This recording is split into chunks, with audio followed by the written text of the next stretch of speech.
Hello and welcome to the SCMP office here in Times Square, where the countdown to the Sevens is well and truly underway.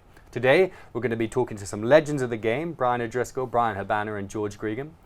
We'll be discussing what Hong Kong have to do to qualify, while we're talking to some local heroes as well. And of course it wouldn't be the Sevens unless we discuss some costumes and carnage in the South Stand. But first I'm joined by my co-host Sam Agar. So Sam, what's been going on the World Tour so far? Thanks Mark. Isn't the stage set for a huge Hong Kong Sevens? We've got the USA sitting top, coming into Hong Kong looking to win their first tournament. New Zealand, ever consistent second, coming off a good performance in the last leg. They're going to be around the mark. And then we've got Fiji going for 5 in a row. Crowd favourites, Fiji. They love it here. The crowd love them. The place erupts when they play in Hong Kong. And of course South Africa, who for some reason have never won in Hong Kong. Definitely an anomaly for a team as good as them. Perhaps this could be their year to break that hoodoo. I don't particularly think so. I mean, they're a great team, but there's so many teams that are going on at the moment, like the USA. You're going to pick the team that's sitting top, are you? Yeah, I'm going to do the easy thing and pick the team sitting top. I mean, they actually haven't won that many tournaments, given that they've got to so many finals, and it is the easy picking. But I mean, if you're going to go for a more controversial pick yourself, then perhaps not. I'm going to stick with Fiji just because easy. They're too good in Hong Kong. They rise to the occasion in Hong Kong. They love it here. There's just something special that happens when Fiji come to Hong Kong every time. That for them to be going for 5 in a row is absolutely ridiculous. And we talked about the USA. There's going to be some star performers on show. Carlin Isles from the USA, the top try scorer with 32. And then we have Madison Hughes, ever reliable USA player as well, 198 points, leading the way in the points. But I believe it's another USA player that you've got your eye on. Yeah, Falau Nua, he's the one that I'm going to be looking at. I mean, Carlin Isle and Perry Baker, they are the headline grabbers with their incredible tries. But it's Falau in the midfield who's really bringing that consistency. He gets his hands on the ball a lot. And he brings that structure that is changing them from that side that can beat some people and win some tournaments to final after final after final. But what kind of player are you looking out for then? It's tough as an Aussie going to Hong Kong Stadium. They seem to struggle here for some reason, but Maurice Longbottom is one player I'm looking forward to watching. Out of all the Sevens players, you've just gone for one for Australia by coincidence. There is Australia. One other player that I'm looking forward to watching, who is Siviwe Soyuzwapi, the South African, lightning quick. He scored 21 tries this season, so I think he's ready to tear it up here in Hong Kong. Yeah, there's going to be a hell of a lot of incredible players on display. What about your Scottish mob? How do you think they're going to go? Well, they sort of sit middle of the table pretty consistently, year in, year out. But they have over the last couple of years. They've gone professional a few years ago, full time, and they won the Twickenham Sevens 2 years in a row a couple of years ago. So. Yeah, I'm always optimistic as a Scottish fan. I think you could make a case for them all day. But yeah, I can make a case for them all day, and I will. If my money, I'm going to put my money on the Scottish team lifting the cup, 50 points in the final on Fiji. But don't take our word for it. Earlier today, we spoke to some legends of the game.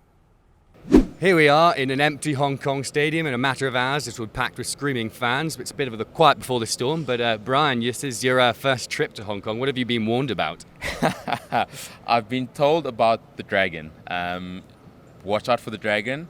It's a beautiful thing to experience, but make sure you handle it the correct way. I'm not too sure whether to call it my virgin trip or my maiden trip. Depending on how you want to break your virginity, it's sometimes pretty abortrous over in this stadium from the stories I've heard. It's been really great. It's something I literally can't wait for. I'm potentially like a kid in a candy store, just getting the whole experience in. You land at this city and there's an immediate vibe, energy that you feel engrosses you. So easing into the week, but hopefully it starts rising to epic levels as legends are told. Well, apparently there's also rugby going on the pitch. Your boys, they've coming off a win, but they've never actually won at Hong Kong. What do you think that sort of jinx is to do with? I have absolutely no idea. Potentially similar to Jonah Lomu never scoring against the Springboks. No one really knows why. There's a lot of teams. I think Fiji, New Zealand have made this tournament their own. I think Fiji going for 5 in a row. So, pretty tough to get out here.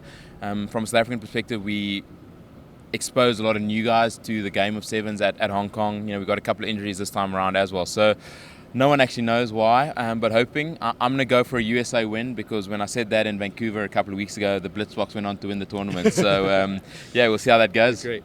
And Brian, Ireland are making their debut here as well with a chance to qualify. Do you give them much hope to get up into the World Series? Yeah, do you know what? We've really improved in the last 3 years. We took this 15-year sabbatical from playing sevens, but in fairness to that team, they've really come on leaps and bounds, and almost, following in situ from where the women's team are leading the way. We were heartbreak last year in the semi-final against Germany with conceding an injury time try. So hoping to go one more step and possibly forge our way onto the series for next year. And so Australia, they've sort of been sitting in the middle of the table for a couple of years now, but do you think they can turn it around and take a title this time? Yeah, it's been a frustrating sort of period of time for this Australian team. They've had some victories over the series, which has been really good for this young squad, but they've been also hyper inconsistent, which Tim Walsh, who took over from Andy Friend, he looked after the women's team, which went on to win a gold medal. So he's really used those words and that concept of being able to back up and play well week in, week out, and also tournament to tournament. And they're in a tough pool this year. Like, I'd like to say yes, but they're playing against Fiji, they're playing against New Zealand, and they've also got Kenya in their pool, so that's a really tough pool. If they're good enough to get a couple of wins and get into the quarterfinals, then yeah, they can go deeper, but it's a tough pool to get through. And my gut feeling, I always pretty much call it when I come here, is Fiji. This is the tournament which means so much to them, and the supporters are here, the players will lift. I think they'll be hard to beat again. Cool. Okay, and in one word, Brian, who's your prediction? We've got two from them. I'm going to say 2 words: New Zealand. Fair enough. Well, there you have it. We'll see all you fans in the stadium tomorrow. One of the many reasons that Hong Kong Sevens is unique is that it hosts the World Qualifiers, where second-tier nations get the chance to progress and get promoted up into the World Series. And Hong Kong are playing in that. So do they have much of a chance of getting up into the senior? It's tough for Hong Kong. Aggers, they've been so close in recent years. They got to a final a couple of years ago, but teams around them are just getting so much better. In the men, Ireland, Russia, Chile, Germany, teams like that are just on the improve. Hong Kong are improving as well, but it's going to be very tough for them. First, they've got to come through Tonga, Zimbabwe, and the Philippines in pool play, which I think that's been relatively kind to them. I think they can do that, but whether they can win when it comes to the crunch over the weekend, we'll have to wait and see. I think it's going to be tough. And then you've got the girls. For them, they start in Sokompo on the Thursday for pool play, and then they move into the main stadium for the finals on Thursday. And the big dream for the Hong Kong girls is to make it through to the finals and play in the main stadium in front of all the fans, something they've never done before. So that'll be a dream come true for them, and they're aiming for that. Yeah, look, in the boys' tournament, I mean, the team to watch there has got to be Ireland. They only sort of incorporated their sevens team the last couple of years, but immediately they were invited to Twickenham in Paris, and they beat England in Twickenham in the bronze final. So a high-pressure match in front of a home crowd, and they really proved their mettle there. So I think it's going to be difficult to look past them as the ones who are eventually promoted up into that World Series. But is there a team in particular that you're worried about? I think Russia have been there and done it. They've been on the World Series. They've just come off the World Series, and there's just so much depth nowadays in rugby sevens that Hong Kong are going to need to pull something special out of the bag. They've got Paul John at the helm. He knows what he's doing. He's won a World Cup with Wales. The girls have got a new coach in Ian Monaghan.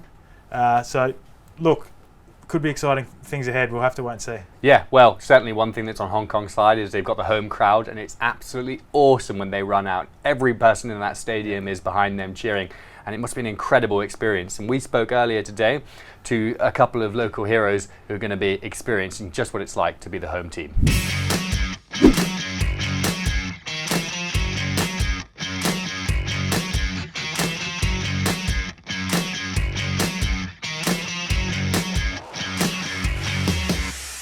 Hi, I'm here on Pottinger Street in Hong Kong with Hong Kong players Lee Jones and Jess Ho. Head of the Hong Kong Sevens, as we know, is the home of Sevens. Lee's a veteran of Sevens tournaments, and he's going to tell us a little bit about what it's like to play in front of the crowd at Hong Kong Stadium.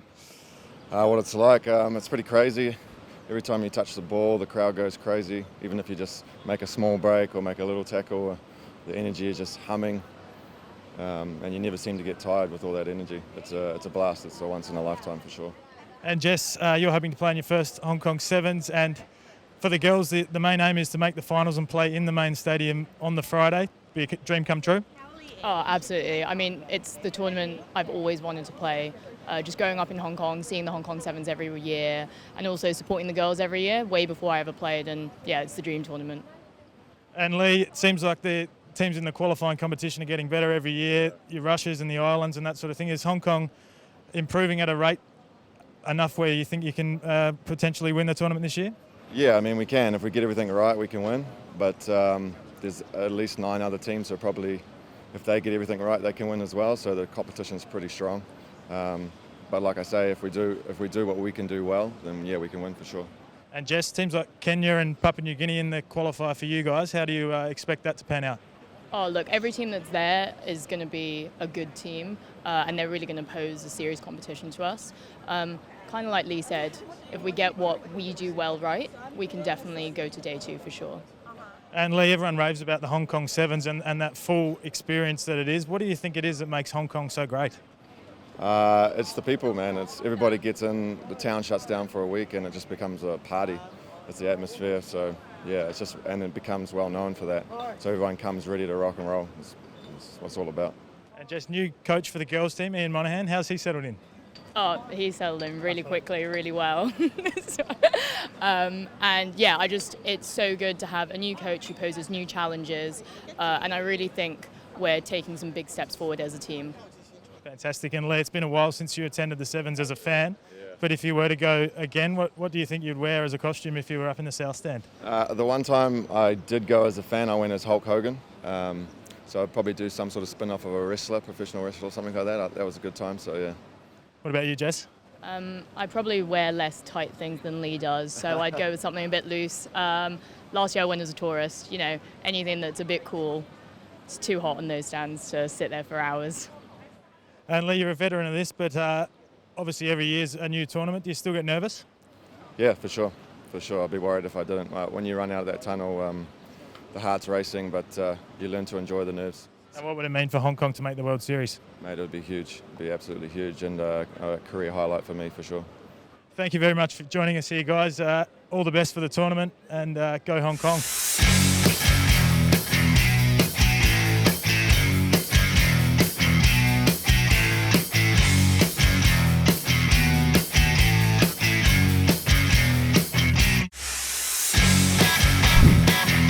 It's all happening on Pottinger Street there, and as we know, Mark, costumes were a huge part of the Hong Kong Sevens. You're a bit of a South Stand veteran yourself. Yeah, I have visited a few costumes that caught my eyes over the year.